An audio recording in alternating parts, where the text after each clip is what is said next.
ماه شەرەف خانم لە ساڵە 1805 زاینی لە ڕۆژگارە دەسەڵاتدارێتی ئامانوڵڵا خان و والی لە شار سنە هاتەسە دنیا.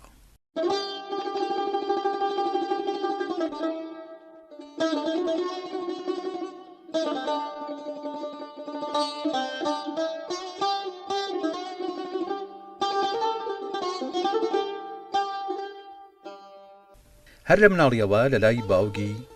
هۆکارەی زوانە کوردی و فارسی و عەرەبی بوو وە چەواشەی دابوونەریتە ئەو سەردەمە کە گوێت و ژن مافە خوەنستن نەیاشتن، وەلی باوگی ئەو هاندەر و مامۆسا بوو کڕیوە پیدا لەی بوارەوە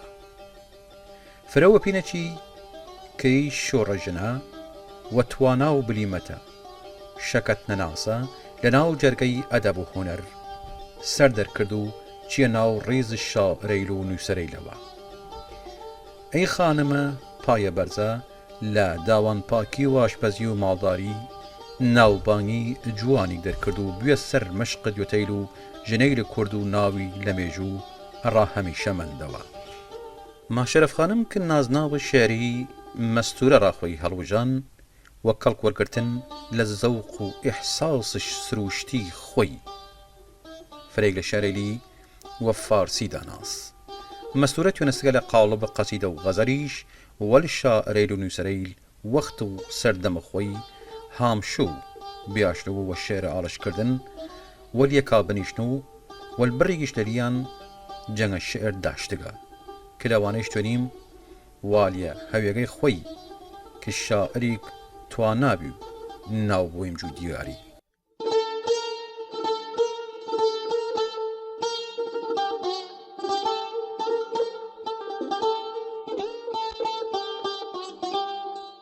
مەسوورە لە وەختی کە تەمەنی 17 ساڵ بوو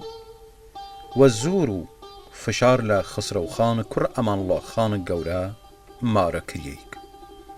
میرزا عەلی ئەکبەر مۆنشی لەی بارەوە نووسی مەستورە چون خۆی هاوپلەوپایی پیاگەی لە زەمانەتە خۆی زانستیاک لەی شوویکردنە ناڕازی بوو و نەیشت سەر بگری. خسرەوخان باوک و باپیرە و چەند کەسێک لە بنەماڵەکەیان دەسوسەر کرد و خەیگەیانە بەندیخانە و زەخت و فشار خەیگەبان ئەبولحوسێن بەیگ و 30,000 تمەن لەلی سینیگ و شەرتە و واز لەلی هاوردنیشی لە بنەماڵەگەیشی مەستورە ڕازی کردنە کە بووگە هاوسەری. ماه شەرەف خانم تەنیا ڕێگەیەکی کە لە وەردە مندووک ئەرا بەختکردن و قبوڵکردنە هاوسەرگیری وەل خسرەوخان یە لە وەختێک بووی کە خسرەوخان زووتر وەل حوسن جیهان خانم مەشهور و والیە 21مین گوێتە فەتەلی شای قاجار هاوسەرگیری کردی و 3 کوڕ و ناوەی لێ ڕەزا قولی خان ئەمانوڵڵا خان و ئەحمەد خان و 3 دوتیش داشتگە و مەستورە گوێ هاوسەری.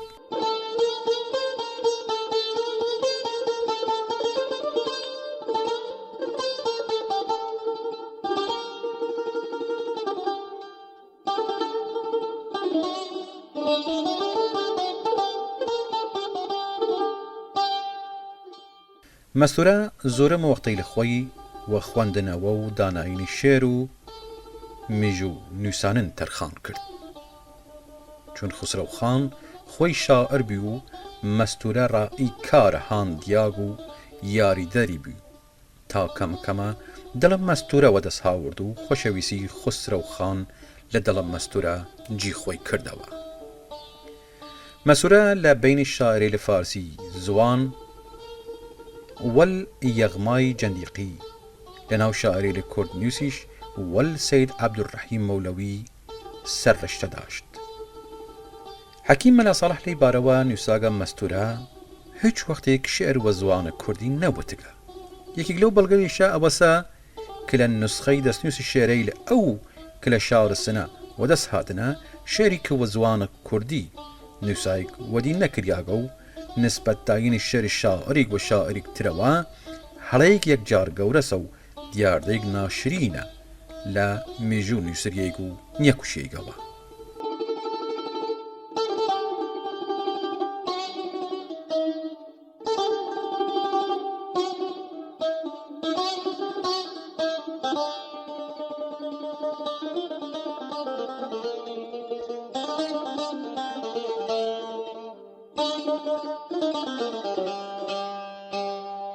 وليليرا جي سرنجو ديدو نورستنا كي شاعر وتواناو بليمتاو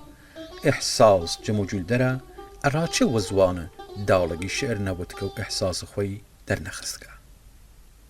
وليسا كنوتگا گنجاونية كالشعر الشاعر اكتر برهم أو بوك لأمارة أردلان چنها شاعر گورا وجود داشتن جور مولوي مجذوب ناخي محروم ملا نظام خسته سيدي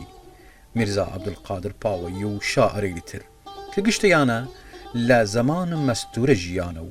لور اواني شاعري لتر جور بيساراني مولاناي دردين ويسف باصي و شاعري لتر جيانا بيشك مستورة والشعر اوان آشنا بيو جياغو الشعري لأوان خوانده سبا بس لور چا كم بعض كسيري باس لوكن كمستورة قواي الشعر وكردي ننيوساس اوان كاريگري خاصي لسر دانانا او شاعري لقورها كاريگري فري فراواني خصنا سبان مستورة ليوات يارا مستورة خوي نتواسقة وزوان الدالقي شعر بنيوسيك وزوان كسيريك لبان قصي كسيريك كنمونيان فرن ولو شاف فرن او شاعري له كوزوان الدالقي الشعر نوتنا لواني سالم السنة يكي للشاعري لقوري كردة كتا ديوار روجي لدصلات أردلان إيل جياغو للديوان الشعر دسنوسكي تنيا چوار شعر كردي لتي ودي كريغو چن شعر فارسي حالتي باقي شعري قشتي عربينو لزوان خوي وبيان وتيان أمرو القيس كرد سالم السنة لو قشت منبعانا كم مستورة كلك للي ورقرت ياغ تام للي ورقرت ولي هرو عربي الشعر وتقا يا شيخ بهادين كدوسو هاوري مولوية كرد بيو لتواب ديوانكي تنانت يك بيت شعر كردي ودين يكريك لي شعري لفرن كنيتو ايم ليرا يمن ناويان باري من ولي ديارة اوانك باس لو بكردنا مستور الشعر وزوان كردين نيوساغا ديارة يا النيك هالا كارغو نا حزايتي و نارزايتيك لناوني خويانو مستورة بيو ياغر بنماليانو بنمالي مستورة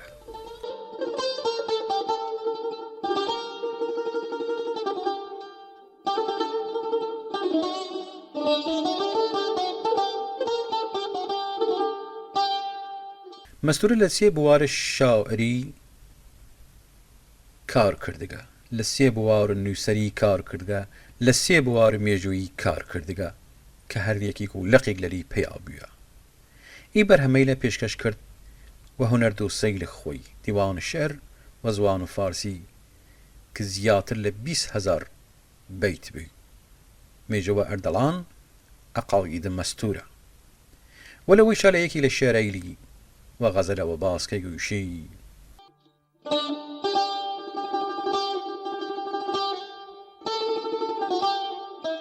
گرفتارم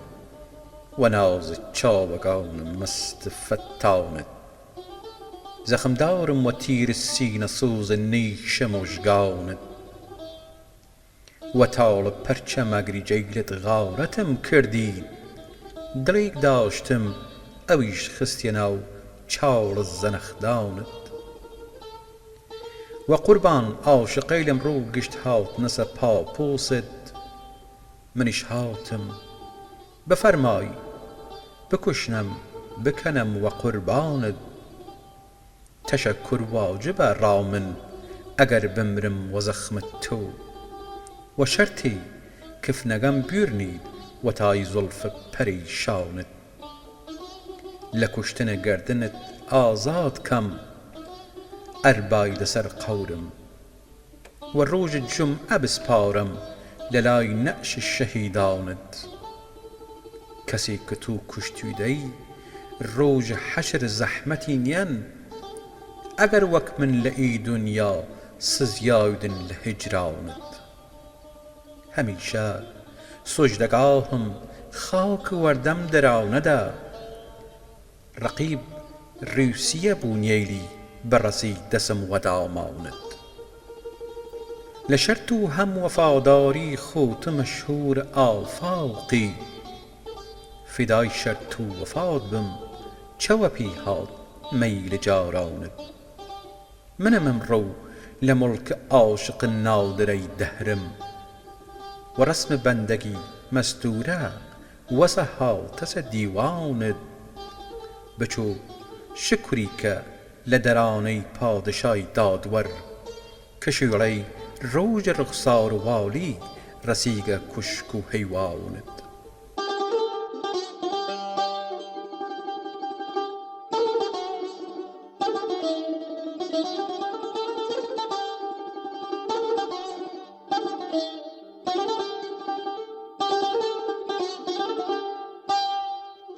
جا لێرە توێنین بیشیم